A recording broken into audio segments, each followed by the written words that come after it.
Hello, everyone, and welcome back for some more Drag Race gossip, secrets, and drama. So, I'm back for another Have Your Say video where you get to vote on whether you agree with the outcome of this week's episode of RuPaul's Drag Race. We know!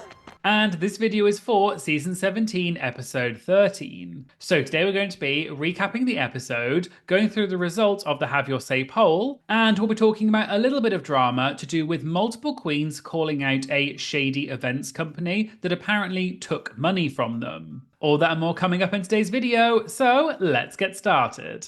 Also, I did see a few comments on the last few videos since I started doing this new style with people saying, for example, they don't like the cheap filters that I'm doing anymore, or calling people freeloaders and things like that, saying it's not very funny. So I do just want to take this opportunity from the bottom of my heart to say, I'm sorry that all of you freeloaders don't like these cheap animated filters. So of course I will stop doing them because I wouldn't want to be that person who's just making a joke out of it and keeps doing the same old thing over and over and over again. Clearly, you have a point, and I do need to listen to you because it's your channel, not mine. So, thank you so much for all of those lovely comments. I do truly appreciate it. And please remember, if you do love my cheap filters and my bad freeloading humor, please make sure you hit the subscribe button to show your support. Okay, so we'll start by recapping the episode. So the queens come in and we find out that there's a mini challenge called Spill the Tea. And we've had this mini challenge before, and it's where the queens get asked questions and they have to vote for which queen is the most likely to be that thing. I do enjoy this challenge, although maybe slightly being a bit of a messy person. I did think they were going to ask some slightly more shady questions. I don't think they were that shady this season. We've had much shadier ones in the past. So it was fun, but I don't think it's the best version of this mini challenge that we've seen on Drag Race. Okay, so then we find out that the parents of the queens are in the workroom because it's the makeover challenge. Now, I will be honest, and I don't want to come across as being too negative. Oh no, here we go again.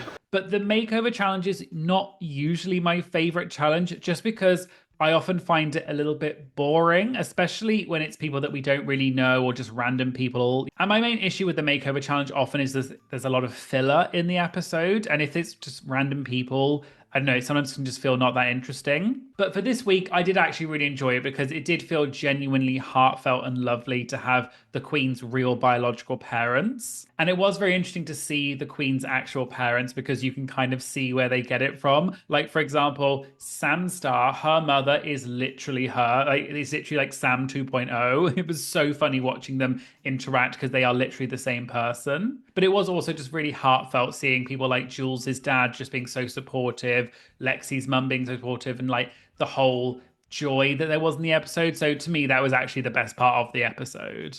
Okay, so let's move on to the actual runways themselves, because obviously that is the biggest part of the episode. What I'm going to do is I'm going to sort of split it out into two different categories almost. So I'm going to talk about the actual makeover outfits themselves, but I'm also going to talk about the family resemblance element, because that's often quite a big thing in makeovers, and I think the judging is quite often inconsistent between the two. So I'm going to talk about both of them, and then I'll give the results of the Have Your Say poll, where you also voted on each of those two different categories. Okay, so first up we had Lexi Love and her mother, Mimi Lovely. I really enjoyed these outfits. I definitely saw a family resemblance in they don't need to be the same color to have family resemblance, but obviously it's sort of inverted colors. But I thought they had a really good style. Their makeup looked very consistent. I liked the outfits. The way they interacted with each other was really lovely as well. And I thought the mother looked like she was having a really good time. So overall, I would give the outfits a yay because I did actually enjoy them a lot, and I would give the family resemblance also a yay.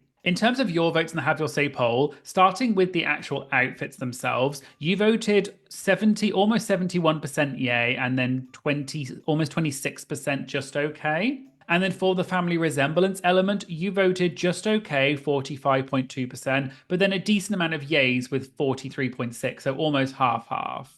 Next up, we had Sam Star and her mother, Sassy Star.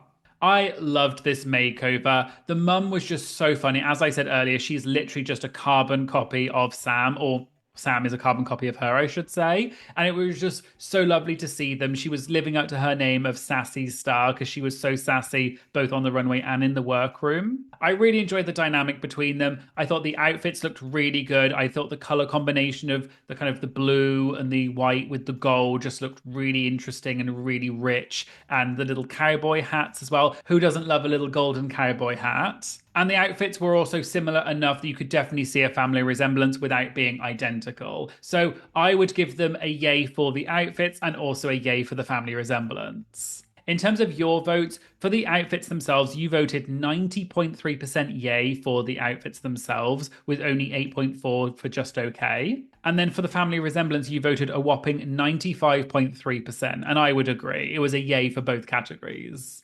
After that, we had Susie Toot and her mother, Queenie Toot. Now, this one was one of the ones that I was the most maybe on the fence about. I also saw a lot of discourse online, particularly about this look, which I personally didn't enjoy a lot of the discourse on this because I found a lot of people were making assumptions and comments about particularly Susie's mother, and I thought that was really out of order. So please don't do that. That's not okay. I'm just going to focus purely on the outfits. I personally did enjoy the looks. I think it was a bit out of the box. We've definitely had out of the box, slightly kooky, weird makeovers before. For example, do you remember Crystal Method did that kind of Bert and Ernie makeover with her partner on season 12? And the partner's called Grace, and she's lovely. I've actually interviewed her, and she's literally the nicest person in the world. But that makeover was also really quirky and weird, and I feel like that's sort of what Susie was going for here. This isn't quite what I expected from Susie in the sense that I suppose we probably were expecting more like a 1920s flapper style, but I thought this was also cute. I don't think it was the best, but it wasn't the worst. I ain't saying I'm the best, but I ain't the worst. Personally, I'm a huge sucker for black and white, despite what I'm wearing today, I suppose. But I really enjoyed the fact there was definitely a family resemblance, and I thought the outfits were enough that you could sort of see that they were supposed to be related, and I quite liked it, and the little mouse ears and stuff. So I would give it, for the outfits themselves, I would give it a yay, but maybe towards the just okay side. And then for the family resemblance, I probably would also give it a yay, but maybe towards the just okay side, because it was enough, but maybe not the most interesting we've seen, but I still enjoyed it.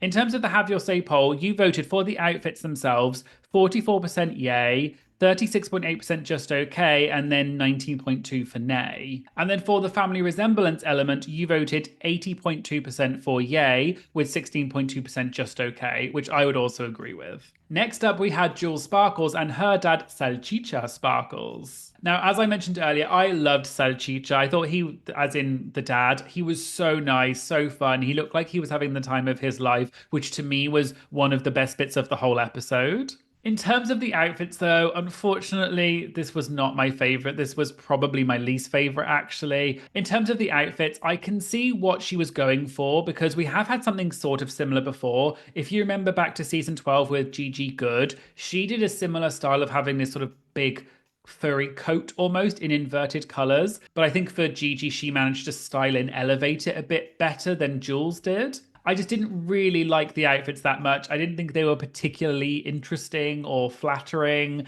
And I can see what she was doing because obviously you never know who you're going to get for a makeover and sort of what body shape, size, everyone's different. So having an outfit like this is quite an easy way to do it, but I don't think this was executed the best. So for the outfits themselves, unfortunately, I would have to give this a nay. But in terms of the family resemblance, I think you can tell there is a family resemblance because the outfits are similar enough, but the makeup I thought was actually really good. Salchicha did look like Jules, so I would give this a just okay, almost a yay, but maybe I don't think it was quite good enough for that. So I would give the family resemblance part a just okay. In terms of your vote, you voted for the outfits themselves, 52.8% for nay, 41.6% for just okay, and then only 5.6% for yay. And then for the family resemblance element, you voted 63% for yay, 28.8% just okay, and then 8.1% for nay. And finally, we had Anya Nerve and her father, None Your Business. By the way, None Your Business is a great name. I love a good pun name, so I really enjoyed that. Unfortunately, although I love Anya, I did not particularly like this makeover. I just didn't think the outfits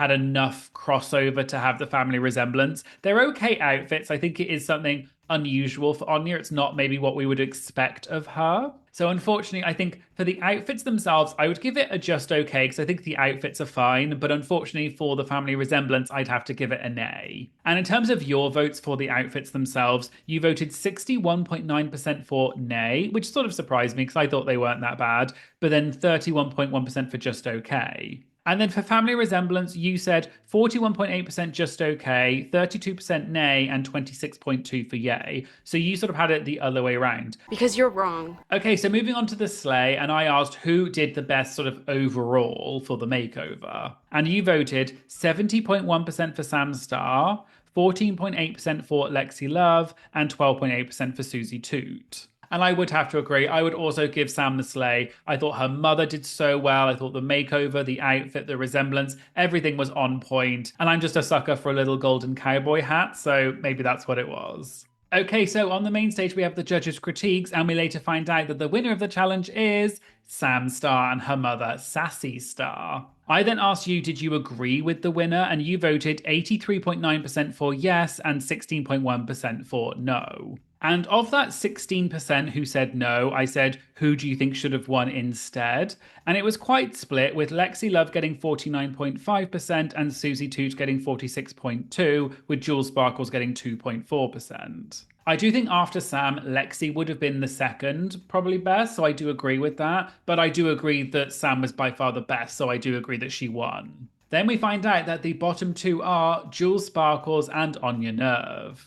And I asked you, do you agree with the bottom two? And you said 75.9% for yes and 24.1% for no. And then of that 24%, which is almost a quarter, I said, as you selected no before, who would you have had in the bottom two instead? And you voted 66.3% for Susie Toot and 32.1% for Lexi Love. Now, I guess I would agree in terms of now that we're down to very small numbers, if you're not in the top, you're probably in the bottom. And I think Susie was the only one who would then have been in that safe category. So I guess if she wasn't in the middle, she would have been in the bottom. But yeah, I personally do agree with the bottom two. And I think Susie was deservedly safe. Jules and Anya then lip sync and we find out that they both stay and it's a double Shantae. And I did wonder whether this was going to happen because it was the makeover episode and it was just so emotional. I don't think it would have felt right necessarily sending someone home. And I asked you who won the lip sync in your opinion, and you voted 68.7% for Jules Sparkles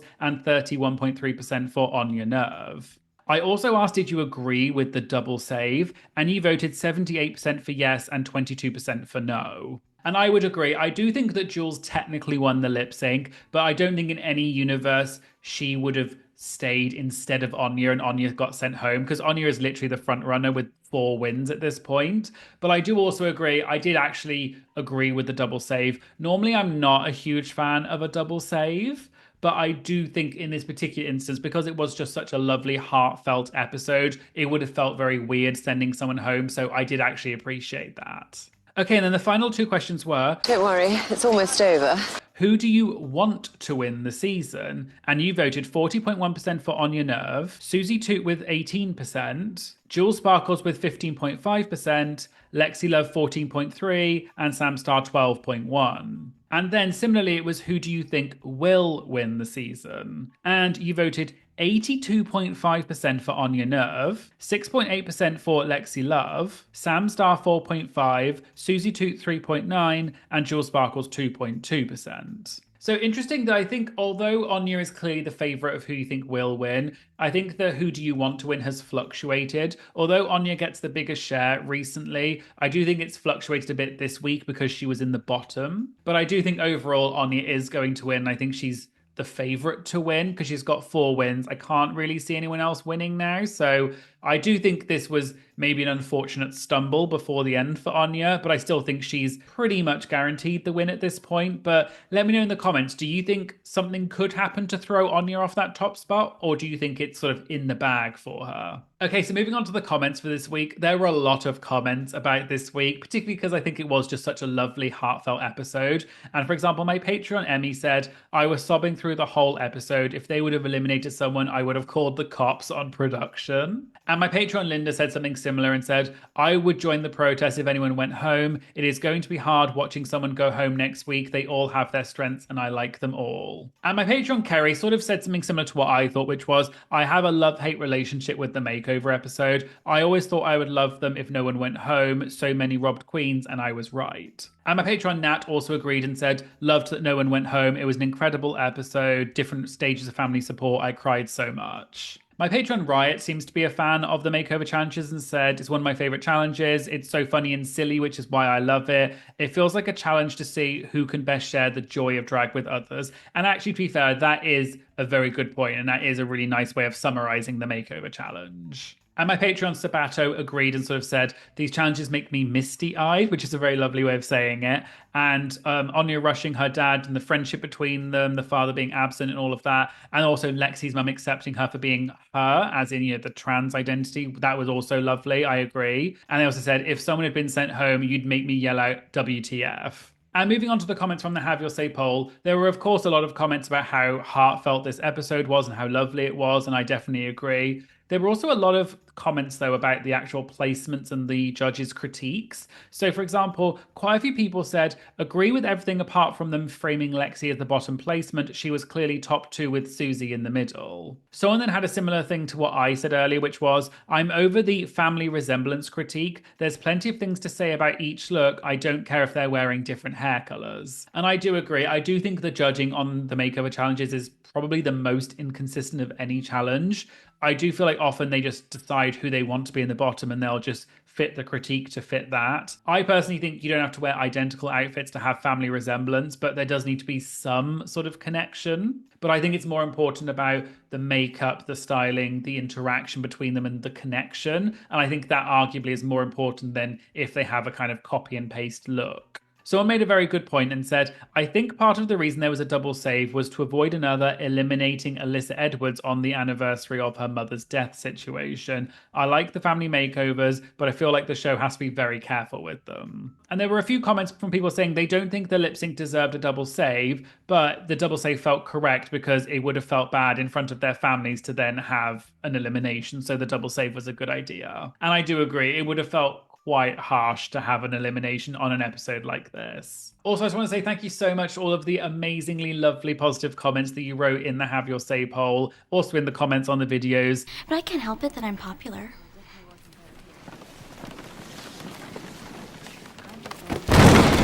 I'm really glad that you're enjoying this new style. It does take me quite a long time to edit it, so it's lovely to actually hear your feedback that you're actually enjoying the video. So thank you so much to everyone who left a lovely comment. Okay, so finally, we're going to talk about a little bit of drama to do with multiple queens calling out an apparent fraudulent events company that didn't pay them. And I'd like to give a shout out to the account at DragScenePH on Twitter, which is a fan account for the drag scene in the Philippines, who helped me piece together the information about this drama. So the drama started a few days ago with Pangina Heels, who is the host of Drag Race Thailand and also competed on season 1 of UK vs. The World. Pangina tweeted saying, that tea will be spilled very soon. Oh, it's about why a particular show did not happen. At first, people didn't know what Pangina meant, but they suspected it might be something to do with Drag Race Thailand or Pangina's WOW Presents series called Tongue Tied. However, a few days later, it became clear what this tweet was actually probably about.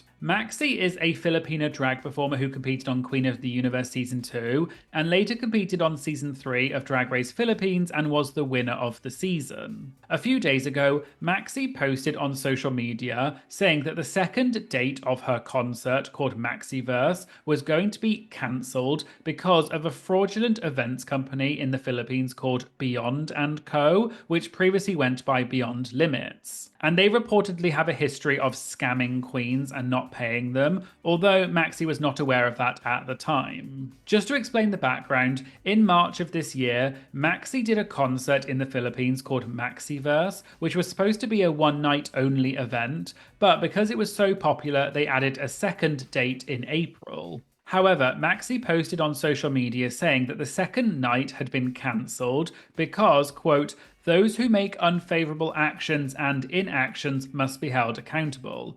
Beyond & Co., previously known as Beyond Limit, executive producer Ervil Abarintos is legally bound for the refund of all those who have purchased tickets for Maxiverse Day 2 and is expected to process the same.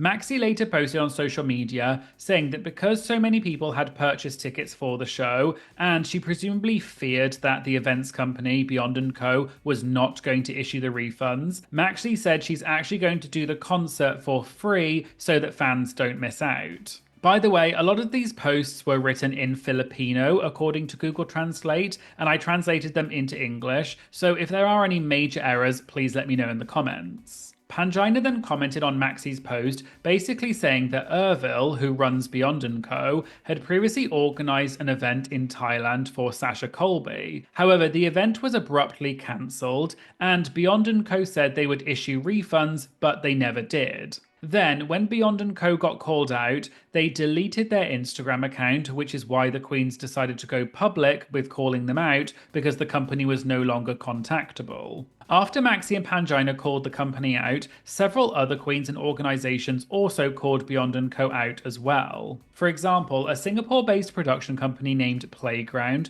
posted on Instagram saying that Beyond & Co. approached them to produce Plastic Tiara's Asia tour in Singapore and Bangkok. However, they have yet to receive payment, and they had to fund the entire production costs themselves. Plastic Tiara has since posted an Instagram story where she reposted Maxi's post about cancelling the second concert date, and Plastic said, quote, "Also, this promoter hasn't paid me or a bunch of other queens either." Nymphia Wind then posted an Instagram story with a screenshot of Beyond & Co.'s inactive Instagram account and said, quote, "Truly so disappointed. Be careful, girlies. It took me 6 months to get my money and still know so many girls who have not been fully paid." Laganja Estranja, Jimbo, and Mirage have also spoken out, saying that they also had issues with getting paid, and they're grateful that the company is now being called out. Lady Morgana, who competed on Drag Race Philippines Season 1, posted saying that she would no longer be the host of the whole Slaycation tour, which is a tour organised by Beyond & Co. In a subsequent tweet, she responded to a tweet from someone who said that Ervil, the owner of Beyond & Co., had used a check to pay a supplier, but the check bounced. Lady Morgana reposted this, saying that Ervil had been using the money from the ticket sales for the Slaycation tour to pay off their outstanding bills, which date back several years to other events that they have also not paid for. Several former employees or people who worked with Beyond & Co. also shared their stories about not getting paid and also unprofessional behaviour. For example, more than one person even said that their personal bank accounts had been used by the company owner without their knowledge as a channel for company transactions. And due to the failures of the company with their debts, some of these people may now face legal consequences because their personal bank accounts were involved in these potentially dodgy transactions without their knowledge. Pangina also did an Instagram live video with Eva LaQueen from Drag Race Philippines Season 1 and Global All-Stars, and they talked about the damage this company has done within the drag community, which is why they decided to talk about it, and they praised Maxi for speaking up about it. Also, just a quick update from Matt in the editing room. Literally, while I was editing this video, Beyond & Co. have reinstated their Instagram, and they've posted a post which is a blank black screen. However, there's a comment. And the comment says, due to the cancellation of Maxiverse, the concert Beyond & Co. will be refunding all ticket sales. And then they have information about where to request a refund. It also says, Beyond & Co. sincerely apologizes for this situation and takes full responsibility for the cancellation. Additionally, Beyond & Co./Beyond Limits will cease all events and operations, but will remain active to process refunds and settle outstanding balances. And as you can imagine, there are hundreds of comments on this post that are very critical. But I just thought this was an important update I wanted to put into the video while I was editing it. Unfortunately though, this is not the first time something like this has happened. You may remember back in 2023, I did a video which I'll link to in the description, where I talked about Drag Race UK Season 2 winner Lawrence Chaney, who called out a UK-based events company called Club Kids for not paying her for shows that she did. Multiple other queens also spoke out about Club Kids with similar stories of non-payment. Some queens even alleged that Club Kids had sold fake merch of theirs where they forged the queens' signatures and pretended they were real. And Club Kids has since closed down after all of this came to light. There was also some drama back in 2022 with a US-based management company called Voss Events, where several of the queens called them out and left the agency, and there was even a lawsuit against them, and I'll link to that video in the description too. But I just thought this recent drama to do with the Filipino events company was important to talk about, especially because this seems to not be an isolated incident, unfortunately. So let's hope the issue gets resolved and the queens get paid for their work as they should be. And make sure you go and support the queens,